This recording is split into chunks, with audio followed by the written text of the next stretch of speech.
बहुत पुराने ज़माने में एक बादशाह था। उसका कोई बेटा न था।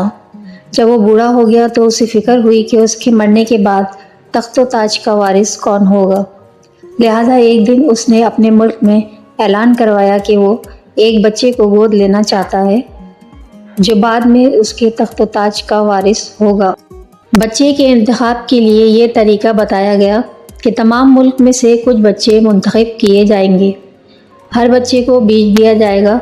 जिस बच्चे के बोए हुए पौधे पर सबसे खूबसूरत फूल खिलेगा वो बादशाह का वारिस बना दिया जाएगा। सोंग चिन नामी का एक लड़का था। उसने भी बादशाह से एक बीज लिया में एक बादशाह था और अपने घर आकर एक गमले में बो दिया। जब वो बूढ़ा हो गया तो उसे फिक्र हुई कि इसके मरने के बाद पानी दिया करता था। ताज का वारिस उसे उम्मीद थी इसके पौधे पर सबसे ज्यादा खूबसूरत फूल खिलेगा। कि वो एक बच्चे दिन गुजरते गए मगर गमले में से कुछ भी न निकला।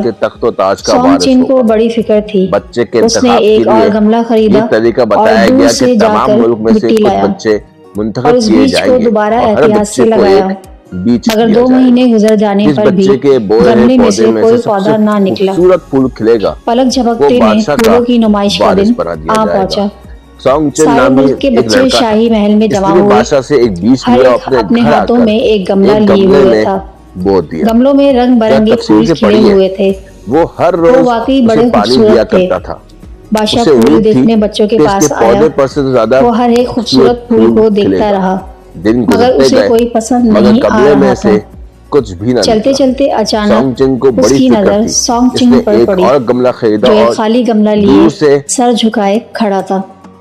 सोंग चिन के पास जाकर रुक गया और उससे पूछा, बेटे तुम खाली गमला लिए क्यों खड़े हो? मगर 2 महीने गुजर जाने पर भी गमले में से कोई पौधा ना निकला। मैंने बीज गमले में डाला था और रोजाना पानी भी देता था सारे मुल्क के बच्चे शाही महल में जमा हुए। हर इसलिए खाली गमला लिए खड़ा हूँ। में से गमला लिए हुए। बात सुनकर बादशाह हंस पड़ा। रंग बिरंगे फूल उसने कहा, तुम एक सच्चे लड़के हो। बहुत खूबसूरत। मुझे अपने तख्त ताज के लिए तुम जैसे सच्चे लड़के की तलाश थी। तुम ही इस मुल्क के बादशाह होगे क्योंकि मैंने सब बच्चों को जो बीज दिए थे वो उगले हुए थे, खाली गमला लिए हो चुके थे। झुका खड़ा, इसलिए उनसे पौधे का उगना मुमकिन ही नहीं था।